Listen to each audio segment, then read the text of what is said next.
കുത്തക മുതലാളിത്തം രാജ്യത്ത് കടുത്ത പ്രതിസന്ധിയിലാണ്. സമ്പദ് വ്യവസ്ഥ ആഴത്തിൽ തകർച്ചയിലേക്ക് നീങ്ങുന്നു. 2024-25 വളർച്ച 6.4% കുറയുമെന്ന് കണക്കുകൾ ചൂണ്ടിക്കാട്ടുന്നു. 2025 ജനുവരി 8 പുറത്തിറക്കിയ സർക്കാർ കണക്കുകൾ അനുസരിച്ച് ഉൽപാദന സേവന മേഖലകളിലെ ദീനമായ പ്രകടനമാണ് മുഖ്യമായ കാരണം. 4 വർഷങ്ങളിലെ ഏറ്റവും താഴ്ന്ന നിരക്കാണിത്. അംബാനിയും അദാനിയും ഉൾപ്പെടെയുള്ളവരിൽ സമ്പത്തും മൂലധനവും വലിയ തോതിൽ കേന്ദ്രീകരിച്ചിരിക്കുന്നു. ദേശീയ സമ്പദ് വ്യവസ്ഥയ്ക്കും തൊഴിൽ നിർമ്മിതിക്കും പരമാവധി സംഭാവന ചെയ്യുന്ന ചെറുകിട ഇടത്തരം സംരംഭങ്ങളും ആഴത്തിൽ പ്രതിസന്ധി നേരിടുകയാണ്.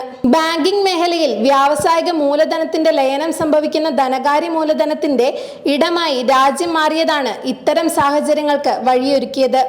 2024 നിക്ഷേപ വിവരങ്ങൾ വിശകലനം ചെയ്യുമ്പോൾ സ്വകാര്യ മേഖലയിലെ നിക്ഷേപങ്ങൾ 3 വർഷങ്ങളിൽ ഏറ്റവും താഴ്ന്ന നിലയായ GDP-യുടെ 11.2% ഇടിഞ്ഞുവെന്ന് കണക്കുകൾ വ്യക്തമാക്കുന്നു.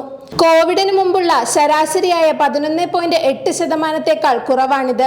സ്വകാര്യ മേഖലയുടെ ദുർബലമായ നിക്ഷേപ സമീപനത്തെ ഇത് സൂചിപ്പിക്കുന്നുവെന്ന് ഇന്ത്യ റേറ്റിംഗ്സ് 2025 മാർച്ച് 5 ചൂണ്ടിക്കാട്ടി. വിവിധ PLI പദ്ധതികളുടെ വിജയം, സ്വകാര്യ മേഖലയിലെ നിക്ഷേപങ്ങൾക്കായുള്ള സർക്കാർ പ്രോത്സാഹനം തുടങ്ങിയ ആകർഷണങ്ങൾ നിലനിൽക്കുമ്പോഴും അവസ്ഥ മാറ്റമില്ലാതെ തുടരുകയാണ്. 2025 സാമ്പത്തിക സർവേ പ്രകാരം 2047 രാജ്യം ഒരു വികസിത രാഷ്ട്രമെന്ന ലക്ഷ്യത്തിലെത്തണമെങ്കിൽ സമ്പദ് വ്യവസ്ഥ 2 പതിറ്റാണ്ട് കാലം 8%-ലധികം സ്ഥിരതയോടെ വളരണം.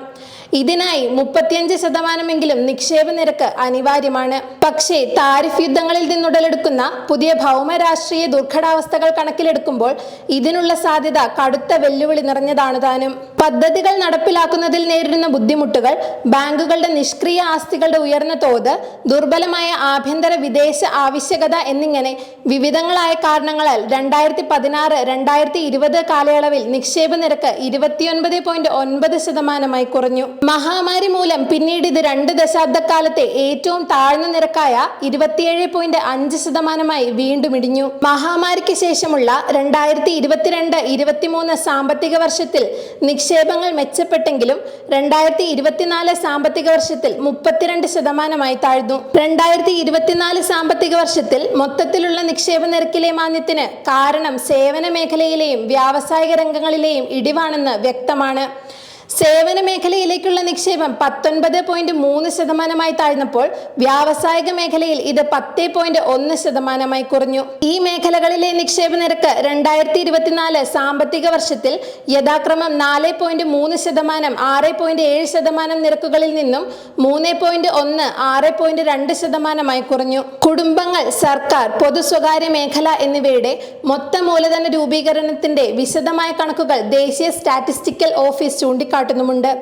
2024 സാമ്പത്തിക വർഷത്തിലെ നിക്ഷേപ ഇടിവിന് കാരണം സ്വകാര്യ ഗാർഹിക മേഖലകളുടെ മോശം പ്രകടനമാണ്. സ്വകാര്യ മേഖലയിലെ നിക്ഷേപ നിരക്ക് കുറയുമ്പോൾ കുടുംബങ്ങളുടെ നിക്ഷേപം 12.8% താഴ്ന്നു. 2024 സാമ്പത്തിക വർഷത്തിൽ മൊത്ത സമ്പാദ്യം 30.7% തുടർന്നു.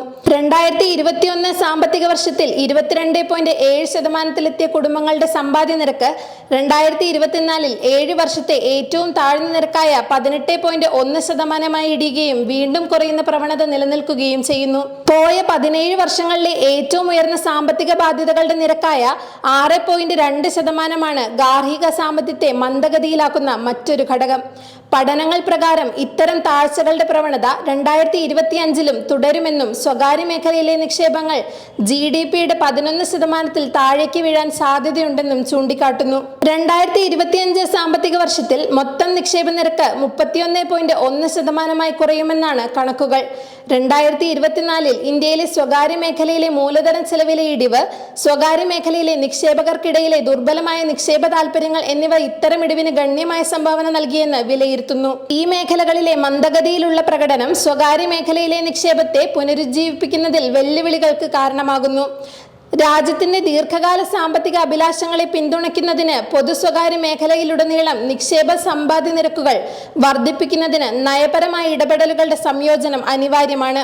ഇന്ത്യയുടെ മാനുഫാക്ചറിംഗ് പർച്ചേസിംഗ് മാനേജേഴ്സ് ഇൻഡെക്സ് 2025 ഫെബ്രുവരിയിൽ ജനുവരിയിലെ 57.7-ൽ നിന്ന് 56.3 കുറഞ്ഞു. ഇത് 2023 ഡിസംബറിന് ശേഷമുള്ള ഏറ്റവും കുറഞ്ഞ വേഗതയിലെ വികാസത്തെ അടയാളപ്പെടുത്തുന്നു. ഉൽപാദനത്തിലും വിൽപ്പനയിലുമുള്ള ദുർബലമായ വളർച്ചയും നിക്ഷേപമാന്ദ്യവും 14 മാസങ്ങളിലെ ഏറ്റവും താഴ്ന്ന നിലയിലുമാണ്. 2024-25 സാമ്പത്തിക വർഷത്തിന്റെ ഒക്ടോബർ ഡിസംബർ പാദത്തിൽ ഇന്ത്യയുടെ മൊത്ത ആഭ്യന്തര ഉൽപാദനം 6.2% വളർച്ച കൈവരിച്ചുവെന്ന് സൂചനയുണ്ട്. മുൻപാദത്തിലെ 5.6% വളർച്ചയേക്കാൾ വർധനവ് പ്രകടമാണ്. 2025 സാമ്പത്തിക വർഷത്തെ രണ്ടാം പാദത്തിൽ GDP വളർച്ച ഏഴാം പാദത്തിലെ ഏറ്റവും താഴ്ന്ന നിലയായ 5.4% ഇടിഞ്ഞതിനു ശേഷമായിരുന്നു ഈ വർധനവ്. ഖാരിഫ് വിളകളുടെ ഉൽപാദനത്തിലെ വർധനവും ഗ്രാമീണ ആവശ്യകതകളുടെ പുനരുജ്ജീവനവും സർക്കാരിനെയും ഉപഭോക്തൃ ചെലവുകളുടെയും വർധനവുമാണ് ഇതിലേക്ക് നയിച്ചത്. ഇന്ത്യയിലെ ജനസംഖ്യയിൽ 10% ഉപഭോക്താവിന്റെ സാമ്പത്തിക വളർച്ചയുടെയും പ്രാഥമിക ചാലക ശക്തിയായി വർത്തിക്കുന്നുവെന്ന് ബ്ലൂം വെഞ്ചേഴ്സിന്റെ ഇൻഡെക്സ് വാലി വാർഷിക റിപ്പോർട്ടിൽ 2025 വിവരിക്കുന്നുണ്ട്. ഏഷ്യയിലെ മൂന്നാമത്തെ വലിയ സമ്പദ് വ്യവസ്ഥയിലെ ഈ ഉപഭോഗ വിഭാഗം എന്നാൽ വലിപ്പത്തിൽ വികസിക്കുന്നുമില്ല, എന്നാൽ കൂടുതൽ സമ്പന്നരാക്കുന്നു എന്ന് റിപ്പോർട്ട് അടിവരയിടുന്നു. അതായത് സമ്പന്നർ കൂടുതൽ സമ്പന്നരാകുന്നു, സമ്പന്നരുടെ മൊത്തത്തിലുള്ള എണ്ണം സ്തംഭനാവസ്ഥയിലുമാണ്.